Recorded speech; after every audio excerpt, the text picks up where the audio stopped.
Bonjour.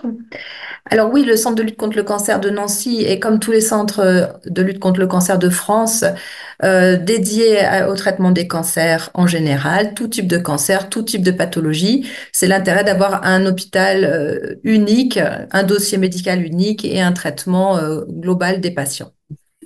Au sein de notre établissement, on a un groupe qui existe depuis de nombreuses années, qui est intitulé Groupe Bientraitance. Et depuis 2019, on a cherché à améliorer l'accueil des patients en situation de handicap dans un sous-groupe, donc handicap du groupe Bientraitance dont je suis responsable. D'accord. Et pourquoi vous avez décidé de mener cette action? Alors, vous en avez parlé au début. Bien sûr que les patients finissent par arriver chez nous pour être traités, mais on voit que leur parcours a parfois été difficile pour arriver au diagnostic, hein, vous l'avez très bien dit, un retard diagnostique important, des tumeurs évoluées et des difficultés particulières à leur traitement, que ce soit en lien avec le stade élevé de la maladie ou par leur handicap. Donc, on a vraiment été sensibilisés à cette cause pour essayer au mieux, une fois qu'ils arrivent chez nous, de les accompagner dans ce traitement et d'avoir le maximum de chances de bons résultats ou de guérison. Les trois grands axes, ça a été de développer des documents compréhensibles pour les patients, quel que soit leur trouble de compréhension d'ailleurs. Ça a été de sensibiliser aussi l'ensemble du personnel aux particularités des patients en situation de handicap, et puis un certain nombre d'actions qu'on verra peut-être dans les diapositives suivantes pour l'accueil concret en fait des patients concernés. Mais qui sont ces patients qui ont des besoins spécifiques? On parlait des personnes en situation de handicap, mais pas que. Oui.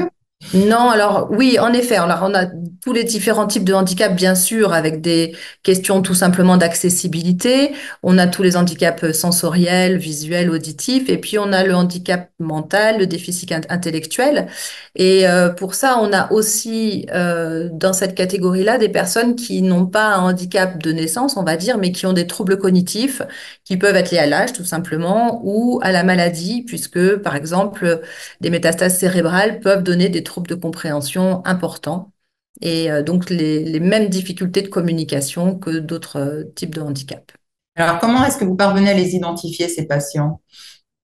Donc on a fait toute oui, un travail, ça paraît évident, mais c'est pas si évident que ça en fait, pour que l'anticipation des besoins de la personne soit faisable tout au long du parcours. Donc, on a constitué une partie de notre dossier médical informatisé qui est spécifique pour les personnes en situation de handicap. Donc, cela peut s'ouvrir quand on commence à créer l'observation de la personne ou quand une infirmière euh, rencontre la personne ou même une secrétaire. Tout personnel du centre peut renseigner cette sous-partie du dossier médical en indiquant le type de handicap et les besoins de cette personne. C'est très simple, on clique sur situation de handicap et puis toute une page s'ouvre et où on peut remplir en détail quel est le type de handicap concerné, quelles sont les personnes qui sont les aidants ou les tuteurs, tutrices de la personne et où elle habite, quels sont ses besoins spécifiques. D'accord. Alors, une fois que le patient a été identifié, comment est-ce que vous les accompagnez concrètement? Alors on a fait un gros effort sur l'information des patients parce qu'on avait beaucoup de documents d'information, mais qui n'étaient pas toujours très compréhensibles et surtout pas pour les personnes qui auraient des troubles cognitifs. Donc, on a profité, comme vous l'avez dit, des documents de santé BD, puisque un certain nombre de documents étaient déjà constitués et pouvaient beaucoup nous aider, que ce soit autour des examens comme mammographie, scanner, etc. Très récemment, donc les BD, Je suis soignée pour un cancer ou Mieux vivre avec mes traitements sont sortis et donc on va pouvoir s'appuyer sur elles également. Donc ça, on les a à disposition dans notre site intranet pour tout personnel qui le souhaite. Et puis, on a travaillé également pour créer nos propres documents, puisqu'on avait quelques documents assez spécifiques, par exemple sur la chirurgie ambulatoire, sur la radiologie interventionnelle, c'est-à-dire quand il faut faire des prélèvements sous scanner ou échographie, les cathéters qu'il faut mettre en place pour faire la chimiothérapie. Donc, on a travaillé avec un ESAT de notre région, à Saverne, avec qui on a vraiment eu une relation excellente et qui nous ont transcrit en FALC ces différents éléments. y compris un sur ma spécialité qui est la radiothérapie, qui peut faire un petit peu peur et donc d'avoir en image, comme vous le voyez, des photos de notre environnement, de nos machines, ça permettait, avant la venue des patients, d'en discuter, de le montrer à leur entourage et qu'ils aient un petit peu moins d'appréhension à venir nous voir.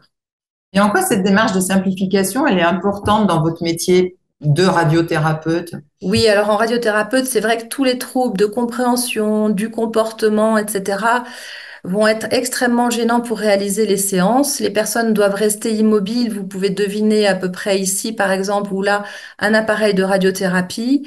Et ces appareils-là sont impressionnants.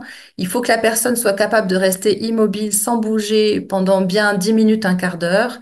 Et si elle bouge, ben, on risque d'irradier la mauvaise zone ou il peut y avoir des effets secondaires importants. Donc c'est très très important qu'on puisse les préparer et les accompagner au mieux pour faire ce traitement-là. Et on a profité également pour avoir un lien avec l'équipe ou la famille qui suit ces personnes. On a profité d'un autre document qui a été créé par l'association Oncodéfi basée à Montpellier, qui est un petit carnet de liaison tout simplement entre l'équipe médico-sociale et l'équipe de santé pour dire juste aujourd'hui la personne a beaucoup plus mal, il faut faire attention. Ou nous on peut dire bah, la séance s'est mal passée, qu'est-ce qu'il y a? Est-ce que vous pouvez faire quelque chose pour la séance de demain? Donc voilà, un certain nombre d'outils nous sont disponibles pour essayer de mener le traitement au bout du mieux possible.